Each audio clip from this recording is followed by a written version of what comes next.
إن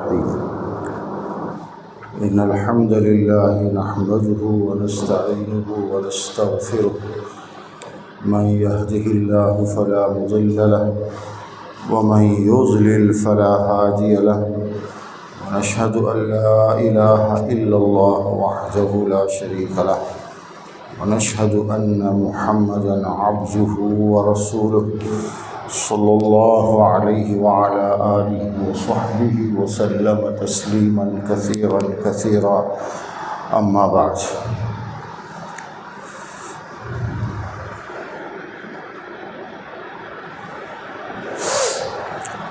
قال الله تبارك وتعالى والله خلقكم ثم يتوفاكم ومنكم من يرد إلى أرذل العمر لكي لا يعلم بعد علم شيئا إن الله عليم قدير۔ قرآن کا ایک خاص سبجیکٹ ہے توحید۔ اللہ تبارک و تعالی ایک ہے،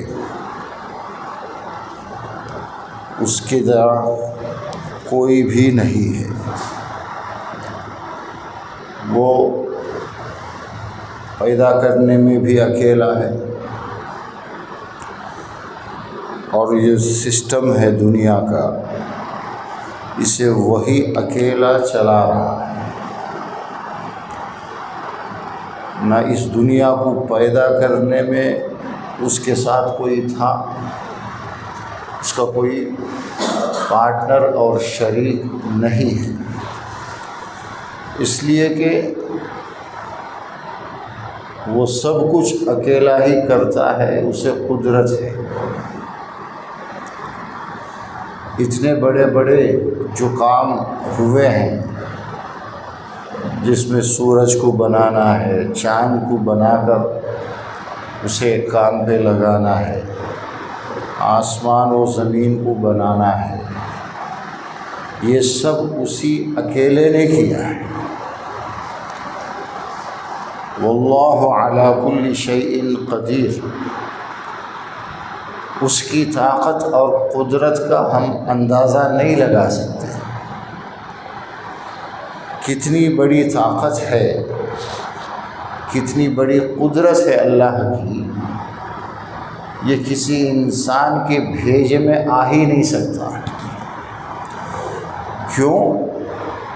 انسان اپنے سامنے کی جو چیزیں دیکھتا ہے اسی حساب سے وہ اندازہ لگاتا ہے، امیجن کرتا ہے۔ ان چیزوں سے جو ہٹ کر ہے اس کا اسے اندازہ نہیں لگا سکتا۔ جو چیزیں اس سے چھپی ہوئی ہیں، غیب میں ہیں، ان کو وہ سمجھ نہیں سکتا ہے انسان، اس لیے اسے کہیں نہ کہیں جا کر بھروسہ کرنا پڑے گا۔ جب اللہ کے خاص بندے، جن کو ہم انبیاء اور رسول کہتے ہیں، ان کی باتوں پر بھروسہ کرنا پڑے گا۔ قرآن میں اسی کو بار بار کہا گیا ہے۔ اب اس آیت کے اندر اللہ تبارک و تعالی یہی بتا رہے ہیں واللہ خلقکم، جو تم اللہ کے ساتھ دوسری چیزوں کو بھی شریک کرتے ہو، اللہ کی طرح بہت ساری چیزوں کو طاقتور سمجھتے ہو، ان کی حیثیت کیا ہے؟ اللہ یہ فرما رہا ہے واللہ خلقکم، اسی اللہ نے تم سب کو پیدا کیا۔ ایک ایک چیز کو اللہ نے پیدا کیا۔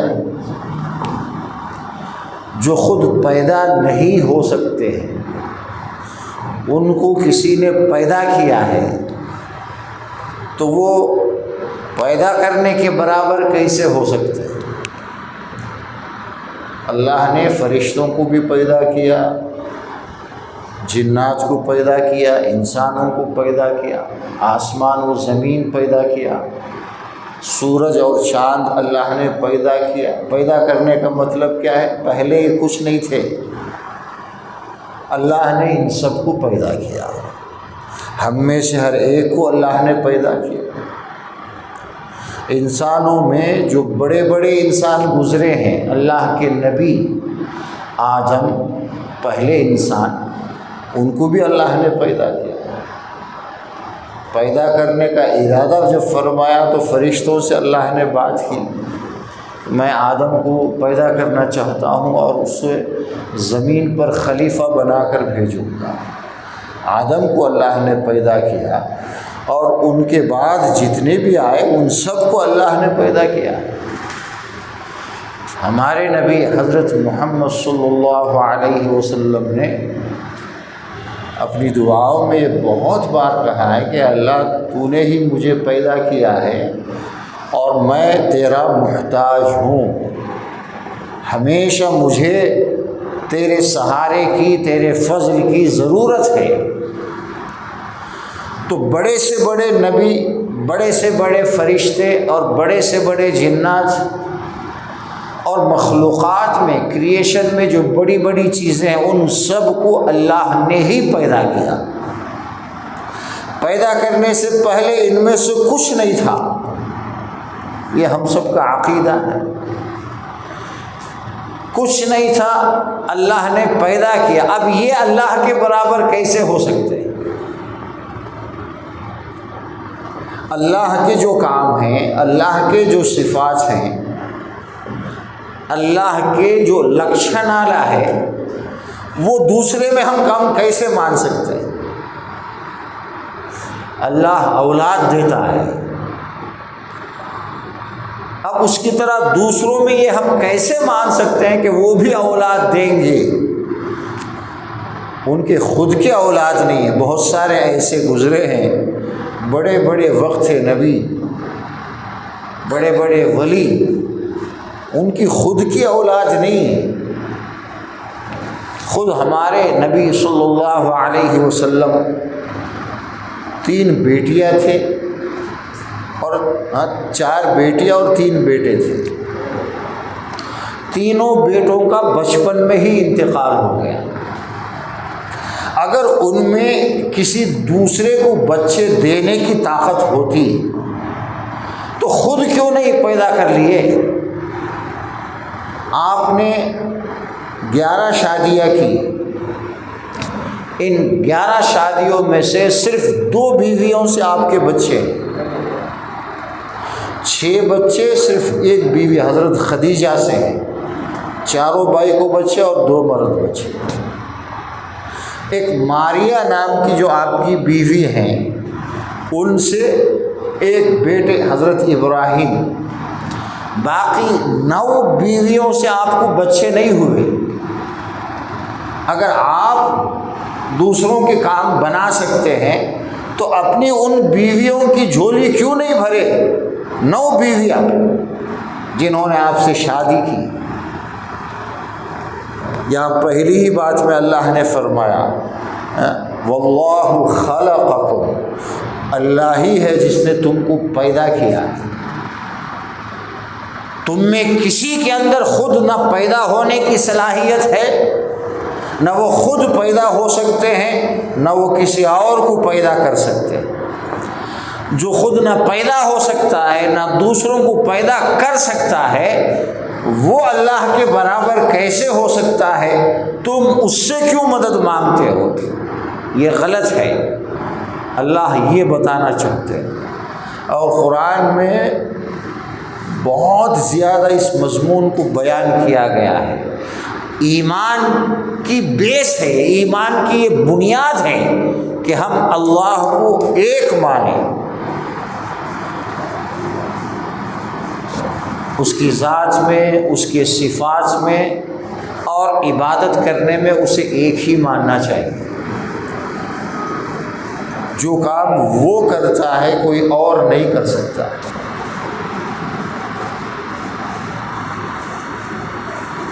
ثم یتوفاکم، پھر وہی ہے جو تمہیں موت بھی دے گا۔ دنیا میں جتنے آئے سب اس دنیا کو چھوڑ کر گئے، نہ نبیوں میں سے کوئی بچا، صرف حضرت عیسیٰ علیہ السلام اکیلے ایسے ہیں جن کو اللہ نے زندہ اوپر اٹھا لیا آسمانوں پر، اور قیامت سے پہلے وہ پھر بھیجے جائیں گے، آئیں گے، کچھ وقت گزار کر پھر ان کا انتقال ہوگا۔ ثم یتوفاکم، تم خود سے مر بھی نہیں سکتے ہو، نہ زندگی تمہارے ہاتھ میں ہے نہ موت تمہارے ہاتھ میں ہے۔ دنیا کی کوئی طاقت کسی کو وقت سے پہلے مار نہیں سکتی۔ موت آئے گی اللہ کے حکم سے، ملک الموت آئیں گے اور روح قبض کر کے لے جائیں گے، اس سے پہلے کوئی کسی کو موت نہیں دے سکتا ہے۔ بہت سارے لوگ بے ہوشی کی حالت میں بھی سالوں گزارتے ہیں، بات چیت نہیں سرکا، بستر مرگ پر پڑے رہتے ہیں، گھر والے بھی تھک جاتے ہیں، کتنے روز ہم رکھتے، مر تو اچھا رہتا ہے وہ انہوں بھی کرتے رہتے، لیکن موت نہیں آتی۔ اور ایک اچھا خاصا انسان جوانی میں ہے، طاقت میں ہے، سب کچھ ہے، کہیں جا رہا تھا ایکسیڈنٹ ہو کر مر جاتا ہے۔ جس کے مرنے کی کوئی امید نہیں ہوتی وہ مر جاتا ہے، جس کو صبح کی، شام کی، دوپہر کی مرتا کو سمجھتے رہتے ہیں میں ان سالوں زندہ رہتا ہے۔ پیدا ہونا اللہ کے پیدا کرنے سے ہوتا ہے، زندگی اللہ کے ہاتھ میں ہے، مرنا بھی اللہ کے حکم سے ہے، وہی موت دیتا ہے۔ ان دونوں چیزوں میں کسی بندے کا کوئی اختیار نہیں ہے۔ دنیا کا کوئی بڑے سے بڑا بھی اپنے اختیار سے نہ جی سکتا ہے نہ مر سکتا ہے، اور کسی کو اس کی موت کی خبر بھی نہیں ہوتی کہ وہ کب مرے گا۔ ان دونوں چیزوں میں فاعل حقیقی صرف اللہ کی ذات ہے، وہی اکیلا ہے جو کسی کو بھی زندگی دیتا ہے، وہی اکیلا ہے جو کسی کو بھی موت دیتا ہے۔ وَمِنْكُمْ مَنْ يُرَدُّ إِلَىٰ أَرْذَلِ الْعُمُرِ لِكَيْ لَا يَعْلَمَ بَعْدَ عِلْمٍ شَيْئًا۔ کوئی اچھی حالت میں اس دنیا سے جاتا ہے، صحیح سلامت چلتے پھرتے، کوئی بچپن میں اس دنیا سے جاتا ہے، اور بہت سارے لوگ جو دنیا میں کسی پوزیشن پر آتے ہیں تو پھر بڑا تکبر کرتے ہیں کہ ہم نے بہت علم حاصل کیا ہے، ہمارے پاس بڑی بڑی ڈگریاں ہیں، ہم بہت جانکار ہیں، میرے جیسا کوئی بھی نہیں، لوگ بہت بولتے ہیں، اور لوگوں میں بہت فیمس بھی ہو جاتے ہیں کہ فلاں آدمی بڑا پڑھا لکھا ہے، اس کے پاس بڑا علم و ہنر ہے، وہ سب کچھ جانتا ہے۔ لیکن کوئی کتنا بھی جان لے، کسی کے پاس کتنا بھی نالج آ جائے، اللہ کی جانکاری کے سامنے اس کے علم کی حیثیت کیا ہے؟ اللہ تو سب کچھ جانتا ہے، اور کوئی دنیا کا کچھ جان سکتا ہے، لیکن وہ بھی سٹیبل نہیں ہے، اس جانکاری میں بھی قرار نہیں ہے۔ کتنے ایسے ہیں جو بہت کچھ یاد کرتے ہیں بعد میں بھول جاتے ہیں، 3-4 سال محنت کر کے قرآن یاد کر لیتے ہیں، حافظ بن جاتے ہیں، پھر اپنی کمزوری کی وجہ سے روزانہ تلاوت نہ کرنے کی وجہ سے بیچارے بھول جاتے ہیں، کچھ اکثر بھول جاتے ہیں، کچھ کا کچا ہوتا ہے، پھر رمضان میں ان کو محنت کر کے یاد کرنا پڑتا ہے۔ ہمارا علم محدود ہے، ہمارا جو میموری ہے، حافظہ، وہ بھی محدود ہے۔ جو آج جوانی میں بڑے بڑے دعویٰ کرتا ہے کہ میں بہت کچھ بنا سکتا ہوں، مجھے بہت نالج ہے، اسی کو اللہ کبھی کبھی اس عمر میں پہنچا دیتا ہے جہاں وہ پاگل ہو جاتا ہے۔ 50-60 سال تک کا بڑا علم والا تھا، بڑا سلیقے والا تھا، بڑی اچھی اچھی باتیں کرتا تھا، لوگ بھی بہت سنتے تھے، لیکن اب 60 کے اوپر ہو گئے، 70 سال ہو گئے، 80 سال ہو گئے، سارا سلیقہ بھول چکا ہے۔ بچے بھی اسے پاگل پاگل کہہ کے پکارتے ہیں، یہ ہمارے سامنے ہوتا ہے۔ وَمِنْكُم مَّن يُرَدُّ إِلَىٰ أَرْذَلِ الْعُمُرِ، تم میں سے اللہ کسی کو عمر کے اس حصے میں پہنچا دیتا ہے، کمزوری والے حصے میں، لِكَيْ لَا يَعْلَمَ بَعْدَ عِلْمٍ شَيْئًا، تاکہ وہ سب کچھ بھول جائے اور اسے خود اس بات کا احساس ہو اور دوسروں کو بھی جو اس کے ساتھ ہیں کہ انسان کا علم محدود ہے، چند دنوں کے لیے ہے، کب اس سے چھن جائے پتہ نہیں چلے گا۔ بوڑھا ہو گیا، ساری صلاحیت بیکار ہو گئی، سب کچھ بھول گیا ہے، بہکی بہکی باتیں کرتے ہیں بہت سارے بوڑھے لوگ۔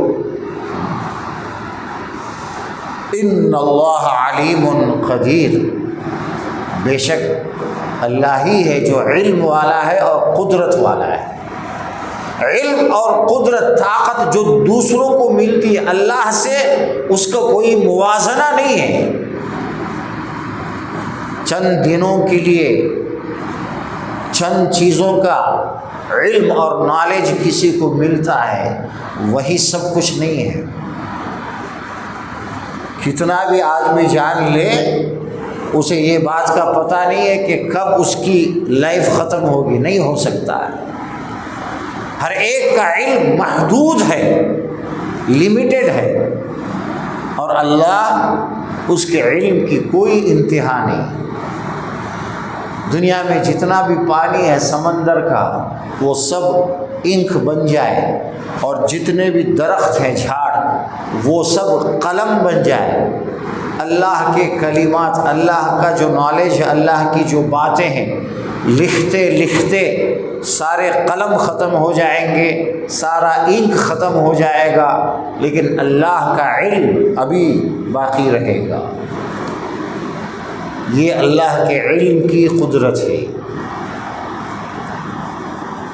اب اس اللہ کو چھوڑ کر جو کسی بھی حساب سے کمزور ہے، نہ خود پیدا ہو سکتے ہیں، نہ دوسروں کو پیدا کر سکتے ہیں، نہ زندگی دے سکتے ہیں، نہ لے سکتے ہیں، نہ ان کے پاس جانکاری ہے، علم ہے، ایسوں کے پیچھے پڑنا یہ کوئی اچھی بات نہیں ہے، یہ بہت ہی گمراہی ہے، غلط ہے۔ اس لیے اس طرح کی چیزوں کے پیچھے پڑنا نہیں چاہیے۔ آگے اللہ نے فرمایا فَلَا تَضْرِبُوا لِلَّهِ الْأَمْثَالَ إِنَّ اللَّهَ يَعْلَمُ وَأَنْتُمْ لَا تَعْلَمُونَ۔ ایک قاعدہ اللہ نے بیان کیا جو دنیا میں بار بار ہم لوگ سنتے ہیں، کسی بڑے کے پاس جانے کے لیے بیچ میں کسی کو پکڑنا پڑے گا۔ سپوز ایک سی ایم یا پی ایم کے پاس جانا ہے، کسی بادشاہ کے پاس جانا ہے، اس کے وزیر کو ساتھ میں لے کر جانا پڑے گا۔ ڈائریکٹ ہم کیسے جائیں گے؟ یہ تو دنیا میں ہم دیکھ رہے ہیں۔ اسی لیے اللہ نے یہ فرمایا اس طرح کے ایگزامپلس اللہ کے لیے مت دیا کرو۔ اللہ سے کوئی کسی کا ایگزامپل نہیں دے سکتے۔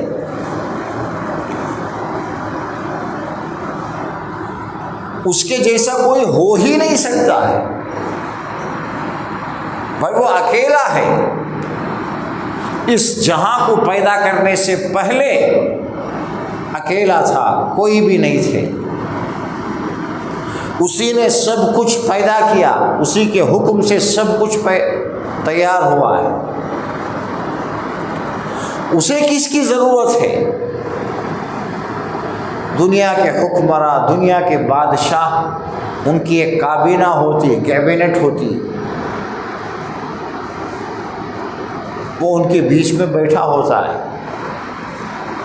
اس کا ایک آفس ہے، باقی اس کے سارے منسٹروں کے آفس ہوتے ہیں، سیکیورٹی ہوتی ہے،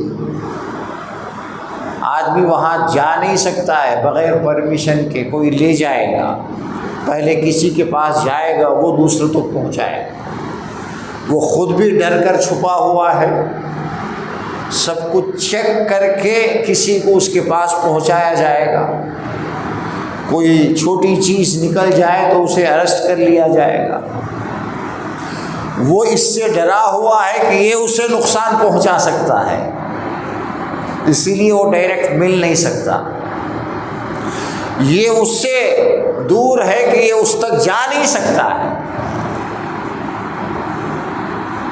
ایسی مخلوق کا اللہ کے ساتھ کیا مقابلہ ہے؟ کیسے ہم ان کو اللہ سے مثال دے سکتے؟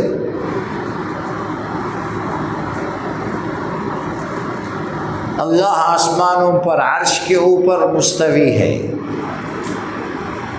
لیکن جتنی بھی مخلوق ہے، جتنے انسان ہیں، جتنے جانور ہیں، کون کیا بول رہا ہے، کیا کر رہا ہے، کیا سوچ رہا ہے، کسے بھوک لگ رہی ہے، کون بھوکا ہے، سب کا بیک وقت علم اسے ہے، وہ سب جانتا ہے۔ یہ علم اسے واسطوں سے حاصل نہیں ہے، انہوں بول تو انہوں بول تو نہیں، وہ سب کو بیک وقت دیکھ رہا ہے، مجھے بھی وہ دیکھ رہا ہے، میں بول رہا ہوں، آپ سن رہے ہیں، آپ میں سے ہر ایک کو وہ دیکھ رہا ہے، میرے دل میں کیا ہے اسے جانتا ہے، آپ میں سے ہر ایک کے دل میں کیا ہے وہ جانتا ہے، میں دل میں کیا سوچ رہا ہوں اسے معلوم ہے، میں دل سے اسے خوش کرنے کے لیے، اس کی رضا کے لیے کوئی بات کر رہا ہوں اسے معلوم ہے، اگر نیت میری صاف ہے تو اسی وقت میرے کہنے کے ہر ایک بات پر وہ اجر بھی دے رہا ہے۔ ایسا کون ہو سکتا ہے؟ اس کی ہم کسی اور کے ساتھ مثال کیسے پیش کر سکتے ہیں؟ نہ اس کے جیسا کوئی ہے، نہ ہم مان سکتے ہیں، اسے کسی کی ضرورت ہے، وہ ہر کام خود ہی ڈائریکٹ کرتا ہے، رب العالمین، مجھے کیا ضرورت ہے وہ پوری کر رہا ہے، مجھے خود نہیں معلوم مجھے کیا ضرورت ہے، میں زندہ ہوں، کن کن سہاروں سے میں زندہ ہوں، میری زندگی کے لیے کیا کیا چاہیے مجھے نہیں معلوم، لیکن وہ جانتا ہے، وہ پورا کر رہا ہے، ان چیزوں کو بھی وہ جانتا ہے جو مجھے نہیں معلوم ہے، اور جن ضرورتوں کا مجھے احساس ہے، مجھے فیل ہوتا ہے کہ مجھے بھوک ہے تو مجھے کھانا چاہیے، مجھے فیل ہونے سے پہلے اسے معلوم ہے، 10 سال کے بعد میری کیا ضرورت ہوگی وہ اسے معلوم ہے، میری ساری زندگی ایک ایک لمحہ مجھے کیا چاہیے سب معلوم ہے، اور ایک ایک چیز کو پورا کرنے کی اس میں طاقت بھی ہے، کوئی چیز اس کے قدرت سے باہر نہیں ہے، اسی لیے اللہ کے نبی نے یہ فرمایا، دنیا کے سارے انسان، جتنے بھی انسان آدم سے لے کر آخری انسان تک آئیں گے، وہ ایک میدان میں کھڑے کر دیے جائیں، سب کو ایک بڑے میدان میں کھڑا کیا گیا، ان میں سے ایک ایک کو بلا کر اس کی کیا ضرورت ہے پوچھ کر اسے پورا کر دیا جائے. تو آپ سے کیا ہونا، کور لے. اس کے کورنے پر اس کی ساری ضرورت پوری کر دی جائے. دنیا کے سارے لوگ ایک ایک کر کے اللہ کے پاس آئیں اور اپنی جو بھی ضرورتیں ہیں اور جو بھی ان کے ارمان ہیں وہ سب اللہ سے مانگتے مانگتے سارے لوگ ختم ہو جائیں گے. سب کو ان کی ضرورتیں پوری مل گئی. اللہ کی طاقت میں سے ذرہ برابر بھی کم نہیں ہوگا. اب دنیا کا ایک بادشاہ ہے، خود اپنی رعیت کو، رعیت تو دور کی بات ہے، اس کے قریب کے جو لوگ ہیں اس کے چند منتریوں کی وہ ضرورتیں پوری نہیں کر سکتا، بلکہ ایک منتری کی بھی وہ خواہش پوری نہیں کر سکتا. اگر وہ اعلان کرے کہ آؤ تم سب کو میں جو تم مانگو گے دوں گا، پہلا ہی جا کر کہے گا آپ کی بادشاہت، آپ کے پاس جو کچھ خزانہ ہے سب مجھے دو، ختم ہو گیا. وہ دوسرے کو کیا دے سکتا ہے؟ اس لیے کہ انسان اس کے پاس جو چیزیں ہوتی ہے وہ کچھ دیر کے لیے وہ اس کا مالک بنا ہوا ہے، اس طرح کی چیزوں کو وہ کریٹ نہیں کر سکتا ہے. جو ہے وہ ہے، کسی طرح اللہ نے اسے دی، اس کے پاس آ گئی. اب اسے خرچ کرنے پر تو اسے قدرت ہے، ایک بار وہ ختم ہو جائے پھر وہ کہاں سے لائے گا؟ ہر ایک کے پاس جو ہے اس کی لمٹ ہے، محدود ہے، اسے دیکھ سمجھ کر وہ خرچ بھی کرتا ہے. میرے پاس جو ہے وہ سب کچھ اگر میں کسی کو دوں گا تو نیکسٹ کیا کروں گا میں؟ اس لیے کہ اس طرح کی دوسری چیزوں کو تو نہیں پیدا کر سکتا. کسی کے پاس ایک لڑکا ہے، خوبصورت بچہ ہے، کسی نے کہا کہ مجھے دے دو اپنے بچے کو، وہ اسے دے کر اس طرح کا دوسرا بچہ پیدا تو نہیں کر سکتا ہے نا،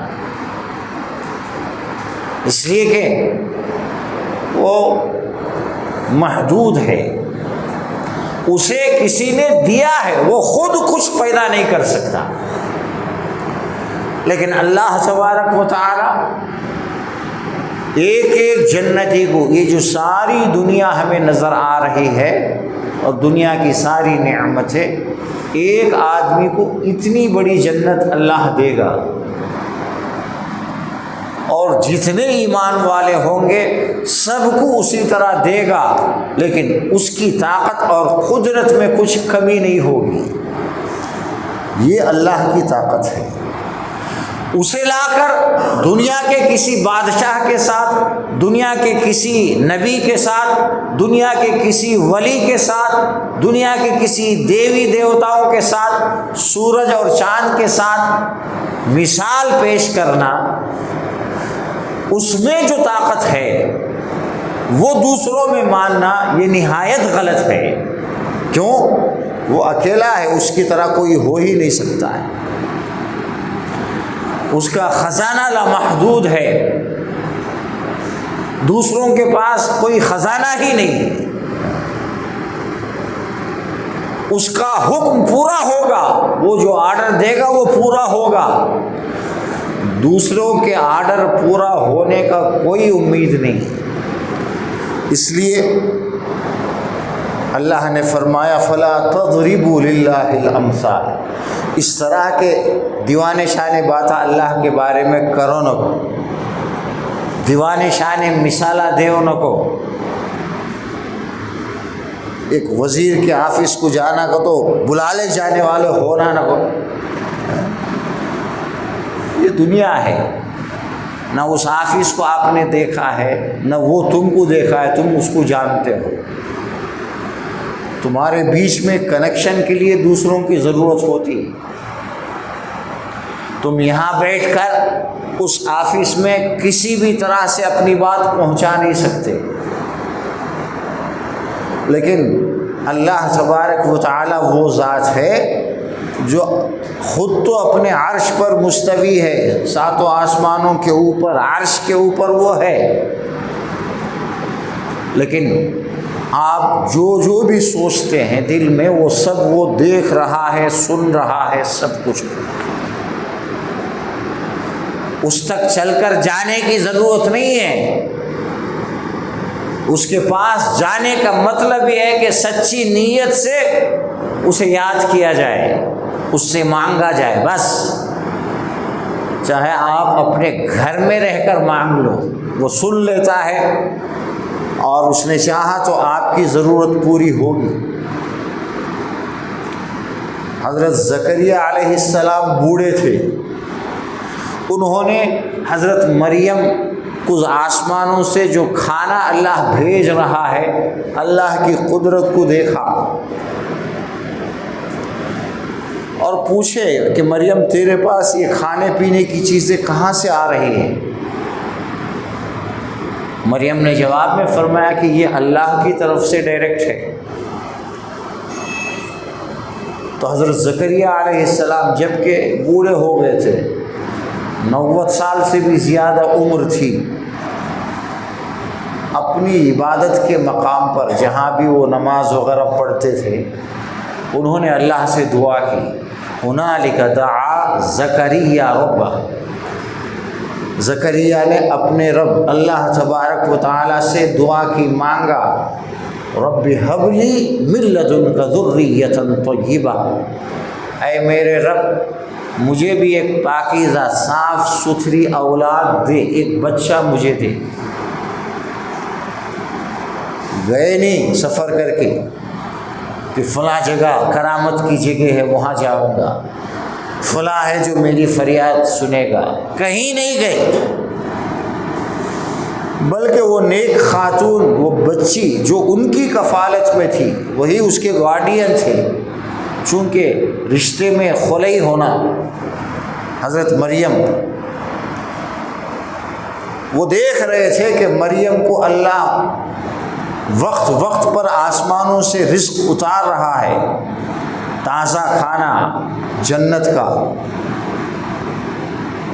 مریم کی کرامت کو بھی وہ دیکھ رہے تھے، چونکہ وہ نبی تھے، وہ اللہ کی قدرت کو سمجھ رہے تھے کہ یہ سب کچھ ساتوں آسمانوں سے فریش اللہ پہنچا رہا ہے، اس میں مریم کی کوئی قابلیت نہیں ہے۔ مریم نے صرف اتنا کیا کہ اللہ کو اچھی طرح یاد کیا، اللہ کو یاد کرنے کا جو طریقہ ہے عبادت کا، وہ انہوں نے پورا کیا، بس یہ ان کا کام ہے۔ باقی اتنا لمبا سفر، آسمان سے کھانا آ جائے زمین پر، جیسا کہ ہم نے سنا پہلے آسمان سے نیچے آنے میں 500 برس کا سفر ہے، جرنی واقعی میں کی جائے تو 500 سال لگیں گے۔ اب یہ کس آسمان سے اللہ نے اتارا نہیں معلوم، اتنے لمبے سفر کے بعد بھی تازہ اور فریش کھانا دنیا میں وقت پر مریم کو پہنچانا، یہ اسی اللہ کی قدرت ہے۔ ایک ایسی چیز ہے یہ جو ساری دنیا مل کر نہیں کر سکتی۔ آسمانوں میں جو بولتے ہیں نا، بہت پلانٹس ہیں، بہت کچھ ہیں، کسی دوسرے پلانٹ میں اگر کوئی مخلوق زندہ ہے اور وہ کچھ کھا پی رہے ہیں، ان کی بھی تو غذا ہوگی۔ کسی بھی پلانٹ سے کوئی بھی کھانے پینے کی چیز ساری دنیا مل کر فریش حالت میں اس دنیا پہ لا کر نہیں بتا سکتے، کسی میں طاقت نہیں ہے، شفٹنگ بھی نہیں کر سکتے، پیدا کرنا تو دوسری بات ہے، لیکن اللہ تبارک و تعالی کر سکتا ہے۔ اتنا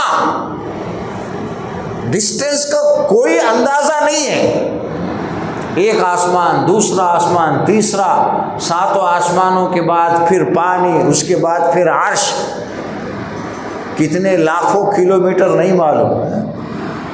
اس دنیا سے صرف چاند جو بیچ میں ہے 3,80,000 کلومیٹر کی دوری، ایک اندازہ جو سائنسداں لگاتے ہیں، 3,80,000 کلومیٹر۔ ابھی پہلا آسمان نہیں آیا، تو پہلے آسمان کا ڈسٹینس کتنا ہوگا؟ پھر حدیثوں کے حساب سے دنیا سے پہلے آسمان کا جو ڈسٹینس ہے، آسمان کا جو موٹا پن ہے وہ اتنا زیادہ ہے ڈسٹینس۔ اس طرح کر کے لاکھوں کروڑوں کلومیٹر ہمیں اندازہ بھی نہیں ہے، وہاں بیٹھ کر اللہ ہم میں سے جس سے چاہے کلام کر سکتا ہے، ہمارے دلوں میں بات ڈال سکتا ہے۔ اس نے اپنی آواز میں موسیٰ علیہ السلام سے کوہ طور پہ بلا کر ہم بات کی، اللہ تبارک و تعالی، اور ہمارے نبی کو اتنا ہی ڈسٹینس، اسی حالت میں ہوش و حواس کے اندر، رات کے ایک مختصر سے حصے میں جرنی پوری کروا کر سدرہ منتہا تک بلا کر وہاں اللہ نے ہمارے نبی سے بات کیا۔ 50 نمازیں فرض کی معراج کی رات میں، اس کے لیے کوئی مشکل نہیں ہے۔ ساری دنیا والے مل کر کبھی قیامت تک وہ وقت نہیں آ سکتا کہ دنیا کا کوئی انسان آسمان تک پہنچ جائے جرنی کرتے کرتے، نہیں آ سکتا ہے۔ کوئی بھی بڑے سے بڑے سائنسداں، سارے گورنمنٹس مل جائے، سب مل کر کے ایک پروجیکٹ کہ ہمیں آسمان کو چھونا ہے، اور اس میں سارا دنیا کا خزانہ لگا دیا جائے، تب بھی اس پوزیشن پر قیامت تک کوئی نہیں آ سکتے کہ آسمان کو جا کر کے ٹچ کر لے، نہیں ہو سکتا ہے۔ لیکن اللہ تبارک و تعالیٰ نے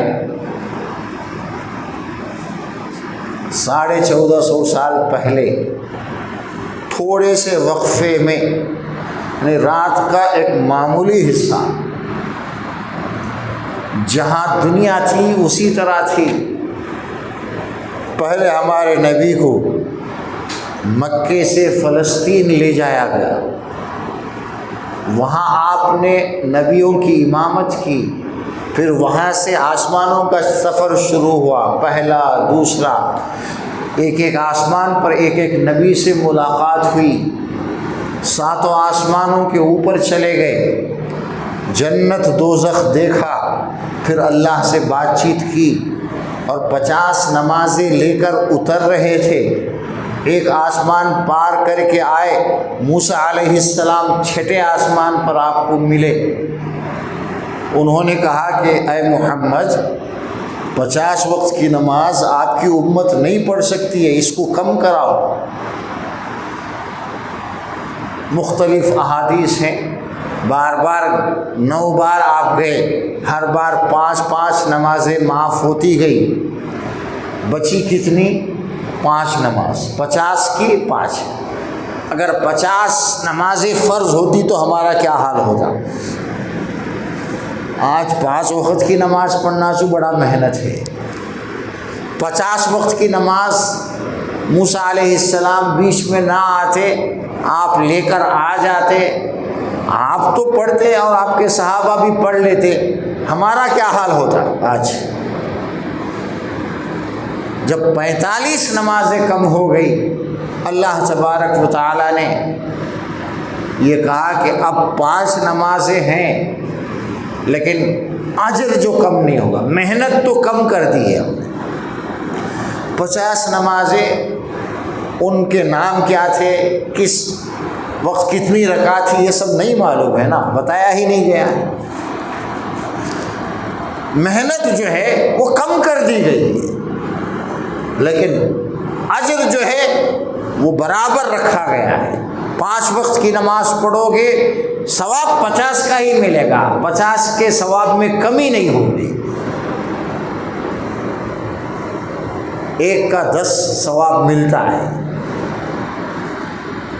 یہ سب اللہ کی قدرت ہے، اور اللہ نے اس زمانے ہی میں یہ سب کر کے بتایا۔ جب سائنس اتنا ڈیولپ نہیں تھا، ہمارے نبی کے ساتھ ہی نہیں، حضرت عیسیٰ علیہ السلام سے بھی ان کی امت نے ایک بار تقاضا کیا تھا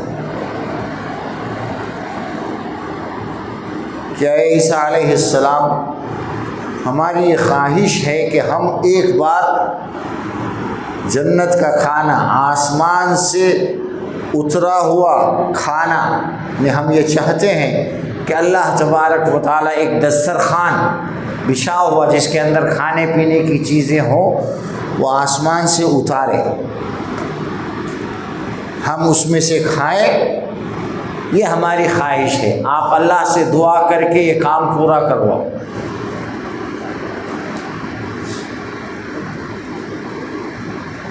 پہلے تو عیسیٰ علیہ السلام نے تعجب کیا اور کہا کہ یہ کیسا سوال ہے، کیا تم اللہ کا امتحان لینا چاہتے ہو؟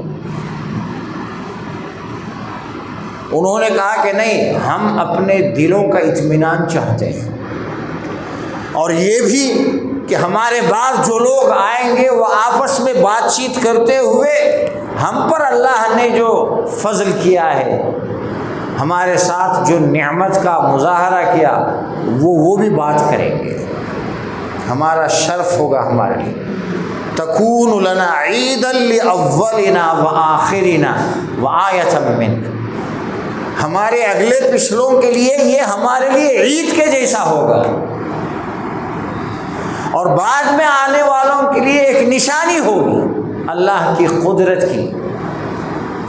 عیسیٰ علیہ السلام کو 2000 سال سے زیادہ ہو گئے، آج 2020 پر 4واں برس چل رہا ہے، 2024، بلکہ 5 شروع ہو گیا نا، نہیں 4 ہی چل رہا ہے۔ یہ 2024 جو ہے یہ عیسیٰ علیہ السلام کی پیدائش سے یہ کیلنڈر ہے، اسے مسیحی کیلنڈر بولتے ہیں۔ حضرت عیسیٰ علیہ السلام کو پیدا ہوئے 2020 پر 4 برس ہو گئے، تو 2000 سال پہلے کی یہ بات ہے، قرآن مجید میں موجود ہے، اور ہم سب بھی اس کو بولتے اور سنتے ہیں۔ عیسیٰ علیہ السلام نے اللہ سے دعا کی، ربنا انزل علینا مائدۃ من السماء، اے اللہ آسمان سے ایک دسترخوان اتار دے۔ دسترخوان کا تو ہم لوگ جماعت میں دسترخوان بچھاتے ہیں نا، وہ دسترخوان کا مطلب کوئی بھی چیز جس پہ کھانا رکھ دیا جائے،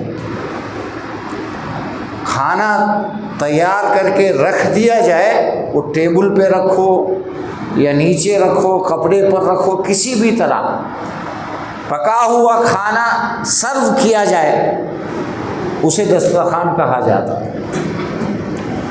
تو عیسیٰ علیہ السلام کی یہ دعا تھی کہ کھانا لگا ہوا سب کچھ، بس ہم بیٹھ کر کھا جائیں، اس طرح کا کھانا اے اللہ تو ایک بار اتار دے، انزل علینا مائدۃ من السماء۔ قال اللہ انی منزلها علیکم، اللہ نے پہلے ہی دعا تو قبول کی اور یہ کہا کہ ہم اتاریں گے، لیکن ایک وارننگ بھی ہے، تم میں سے جو بھی اس کھانے کو اترتا ہوا دیکھے اور پھر اس میں سے کھا لے، اس کے بعد بھی اگر نافرمانی کرے گا، نبی کی بات اور عیسیٰ علیہ السلام کی باتوں پر یقین نہیں کرے گا، کفر کرے گا، ہم اسے ایسی سزا دیں گے جو دنیا میں کسی کو نہیں ملی۔ ایک تو نعمت بھی ایسی اللہ دے رہا ہے، ایک دم پکا ہوا تیار کھانا اتر رہا ہے آسمان سے، پہلے ہی ٹائمنگ دی گئی، لوگوں کو بلا لیا گیا کہ اس وقت سب جمع ہو جاؤ، آسمان سے دسترخوان اترے گا۔ لیکن یاد رکھو، وہ سب دیکھنے کے باوجود جو یقین نہیں کرے گا، جو اسے جھٹلانے کی کوشش کرے گا، اپنا راستہ چھوڑ کر غلط راستے پر ہی رہے گا، اسے ایسی سزا ہم دیں گے جو کسی اور کو نہیں ملے گی. اعذبہ عذابا لا اعذبہ احدا من العالمین، اللہ نے فرمایا ایسی دردناک سزا ہوگی، ایسی ذلیل کرنے والی سزا ہوگی جو ہم کسی کو نہیں دیں گے دنیا میں. پھر ویسے ہی ہوا، وقت سے موعود پر جو ٹائم دیا گیا تھا، جیسے بتا دیا گیا تھا، لوگ کسی میدان میں انتظار کر رہے ہوں گے، سب کے سامنے آسمان سے کھانا اترا، لوگ دیکھ رہے تھے، لوگوں نے اس میں سے کھایا. ایمان والے جو تھے ان کا ایمان مضبوط ہوتا ہے. ایسے جب معجزات کا ظہور ہوتا ہے تو ایمان والے ان کا ایمان مضبوط ہو جاتا ہے. آدمی کو سچائی کو ماننے کے لیے تھوڑی چیز کی ضرورت ہوتی ہے. ایک جنگ کے اندر اللہ کے نبی، صحابہ اور مشرکوں کے بیچ میں جنگ ہو رہی تھی. پہلے دن کی جنگ شروع ہوئی اور شام تک چلی اور رک گئے. رات میں تو لڑتے نہیں تھے، ریسٹ کرتے تھے دونوں طرف کے لوگ. وہ اپنے کیمپ میں چلے گئے، یہ اپنے کیمپ میں چلے گئے.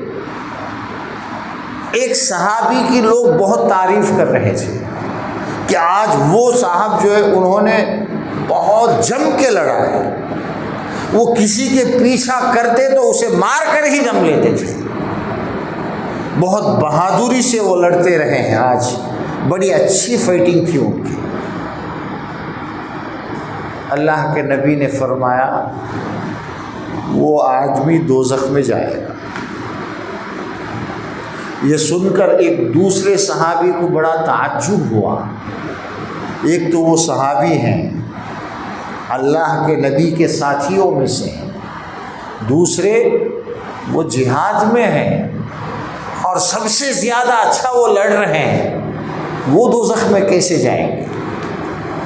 وہ کہتے ہیں کہ میں اب ان کے پیچھے لگ گیا. دوسرے دن جب جنگ شروع ہوئی تو وہ جہاں جاتے میں بھی ان کے پیچھے پیچھے جاتا. وہ بڑی بہادری سے لڑتے رہے، بہت ساروں کو انہوں نے مارا، ان کو بھی تلوار کے چوٹ لگے، زخم زیادہ ہو گئے. ایک وقت ایسا آیا کہ وہ جو زخم تھے، ان کو جو مارا لگے تھے، وہ برداشت نہیں کر سکے، اپنی تلوار سے انہوں نے خود ہی خودکشی کر لی.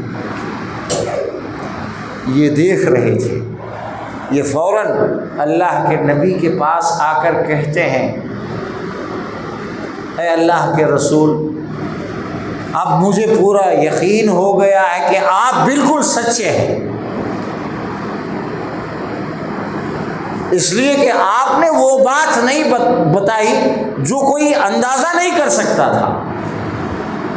ایک صحابی جو ایمان والا ہے، جم کر جنگ میں شہید لڑ رہا ہے، بہت سارے دشمنوں کو مار چکا ہے، اس کے بارے میں یہ کہنا کہ یہ دوزخ میں جائے گا، یہ کون کہہ سکتا ہے؟ جسے حتمی علم حاصل ہو، جسے اللہ تبارک و تعالی خبر دے رہا، وہی بتا سکتا ہے، ایک انسان نہیں بتا سکتا. یہ بھی ایک طرح کا معجزہ ہے کہ سٹیک 100% صحیح فیوچر کی خبر صرف اللہ کو معلوم ہے، یا اللہ کسی کو بتائے تب پتہ چلے گا. ہمارے نبی کو اللہ نے بتایا اور ان صحابی نے دیکھا، ان کا یقین پورا ہو گیا. وہ کہنے لگے کہ آپ بالکل سچ فرماتے ہیں، آپ کو میں سچا مانتا ہوں.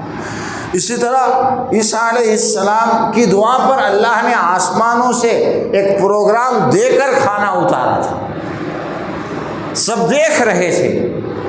اور سورہ مائدہ قرآن کے اندر ایک سورہ کا نام ہی اس پر رکھا ہوا ہے.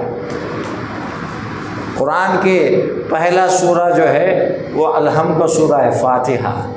دوسرا سورہ سورہ بقرہ ہے. تیسرا سورہ سورہ آل عمران. چوتھا سورہ نساء. پانچواں سورہ سورہ مائدہ ہے. جو چھٹے پارے میں شروع ہوتا ہے اور 7ویں پارے میں جا کر ختم ہوتا ہے یہ سورہ، آخر کے 2 پیج جو ہے اس میں یہ واقعہ نقل کیا گیا، اور اسی دسترخوان جو اترا تھا اس کے نام پر اس سورے کا نام رکھا گیا ہے، سورہ مائدہ۔ آسمان سے دسترخوان اترا، لوگوں نے کھایا، بہت سارے لوگوں کا ایمان بڑا مضبوط بھی ہوا ہوگا، لیکن ان میں کچھ بدبخت ایسے بھی تھے یہ سب دیکھنے کے باوجود نہیں بدلے۔ روایات میں یہ بات آتی ہے اللہ تبارک و تعالیٰ نے ان سب کو ان کی شکلیں بدل کر سور بنا دیا تھا، بڑی ذلت کی ان کو سزا ہوئی۔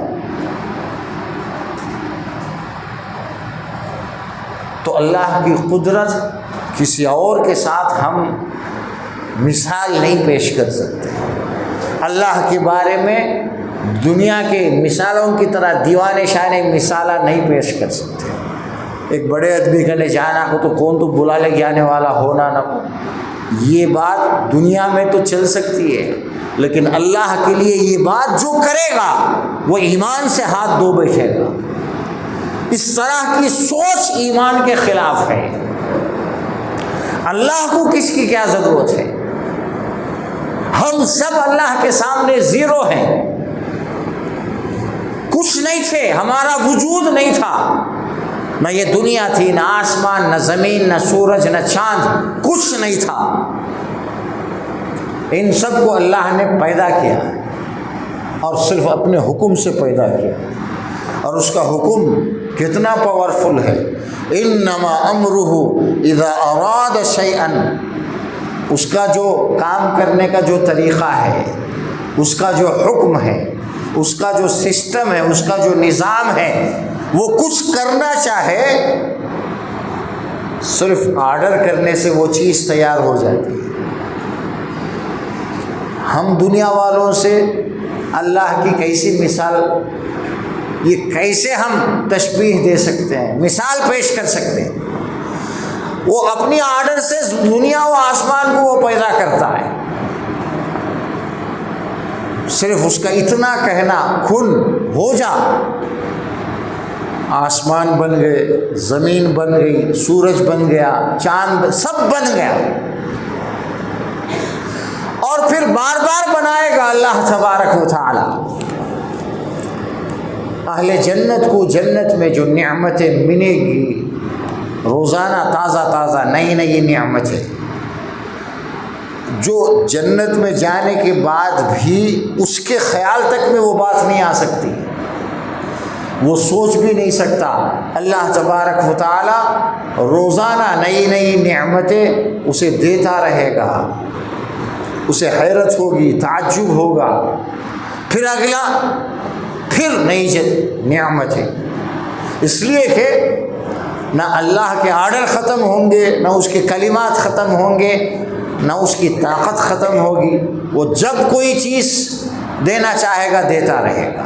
وَلَكُمْ فِيهَا مَا تَشْتَهِي أَنفُسُكُمْ وَلَكُمْ فِيهَا مَا تَدَّعُونَ، جو تمہارا جی چاہے گا وہ وہاں ملے گا۔ دنیا میں ہم سب سے زیادہ پاورفل بن گئے، ہمارے پاس دنیا کا سب سے زیادہ پیسہ آ گیا، سب سے بڑھ کر پاور آ گیا، سب کچھ آ گیا، پھر بھی ہمارے دل کی خواہش پوری نہیں ہو سکتی۔ ایک آدمی پرائم منسٹر بن گیا 70 سال کی عمر میں انڈیا میں، اب پرائم منسٹر بننے کے بعد وہ یہ چاہے کہ میں خوب انجوائے کروں گا، وہ یہ چاہے کہ اب میں 70 سال کا نہیں، گھٹ کر کے میں 20-25 سال کا جوان بننا چاہتا ہوں، تاکہ دنیا میں کیا کیا ہے کہ میں سب بھی کرنا بن سکتا۔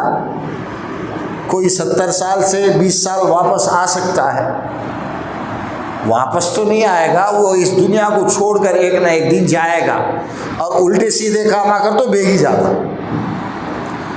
اپنی عمر کے حساب سے ٹھیک سے کرنا، پیسہ آ گیا، یہ آ گیا، وہ آ گیا، وہ دنیا نے دیوانے شانے کام آ کر تو کیا ہوتا، وقت سے پہلے کمزور ہوتا، ذلیل ہو کر اس دنیا سے جاتا۔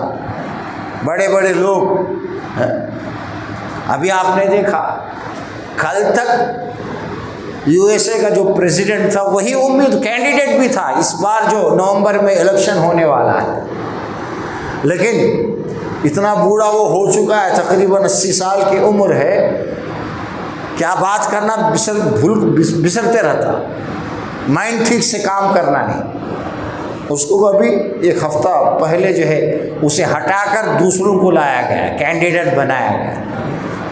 دنیا ایسی ہے، اور دنیا کا پاور، دنیا کی چیزیں سب اسی طرح کمزور ہیں. ہمیں دھوکے سے یہ لگتا ہے کہ بس ہمارے پاس پاور ہے، وہ جو ہے میرا کام بنا سکتا ہے، یہ میرا کام بنا سکتا ہے. کسی کے ہاتھ میں کچھ نہیں ہے. آسانی کے لیے، سمجھنے کے لیے اللہ نے پہلے ہی ایک مثال بیان کی. اسی نے تم کو پیدا کیا، یعنی تم اتنے کمزور ہو کہ تم خود دنیا میں آ نہیں سکتے اپنی مرضی سے. نہ تم خود پیدا ہو سکتے ہو، نہ کسی کو پیدا کر سکتے ہو. تم اس کی طاقت سے اس دنیا میں آئے ہو، اللہ نے پیدا کیا تو آئے ہو، اور وہ جب لے جانا چاہے گا تو تمہیں جانا ہے. دنیا میں جو تمہارا رتبہ ہے، جمال ہے، لوگ ہیں، مین پاور ہے، ان میں سے کوئی بھی چیز تمہیں بچانے کے لیے نہیں آئے گی. وقت آنے پر جانا پڑے گا. ابھی 1-2 مہینے پہلے آپ نے دیکھا ایران کا جو صدر تھا کہیں گیا، ایک ڈیم اوپننگ کے لیے گیا، واپس آ رہا تھا، ماحول خراب ہونے کی وجہ سے اس کا جو جہاز کریش ہو کر کے ختم ہو گیا. ایران کا صدر تھا، پریزیڈنٹ. اور اس طرح کے کتنے حادثات ہم خود وٹنس ہیں. ہمارے راجشیکھر ریڈی کے ساتھ کیا ہوا، بچہ جانتا ہے نا. آج بھی لوگ بڑا پاور اور بڑے کام کیا کیا. جب اس کے ساتھ کچھ ہوا تو کیا کر سکا وہ. دنیا کا ہر انسان اسی طرح کمزور ہے. ہر انسان کو اس کی ضرورت ہے. اس کے علاوہ کوئی نہ کسی کو بچا سکتا ہے، نہ کوئی کسی کو کچھ دے سکتا ہے. اسی لیے ہمیشہ اسی کو یاد کرنا ہے، اسی سے مانگنا ہے، اسی کی عبادت کرنا ہے، اسی کی طاقت کا ایمان رکھنا ہے. بس اسی کا نام توحید ہے. اور یہ جس کے اندر ہوگا یہی ایمان والا ہے. باقی لوگ اپنے آپ کو ایمان والے کہتے ہیں، لیکن وہ ایمان والوں میں شمار نہیں ہوں گے. جب وہ دوسروں کو بھی طاقتور مانیں گے، دوسروں سے بھی مدد کے لیے دعا مانگیں گے، تو پھر ان کا فیتھ ہی نہیں ہے، ان کا ایمان ہی نہیں ہے.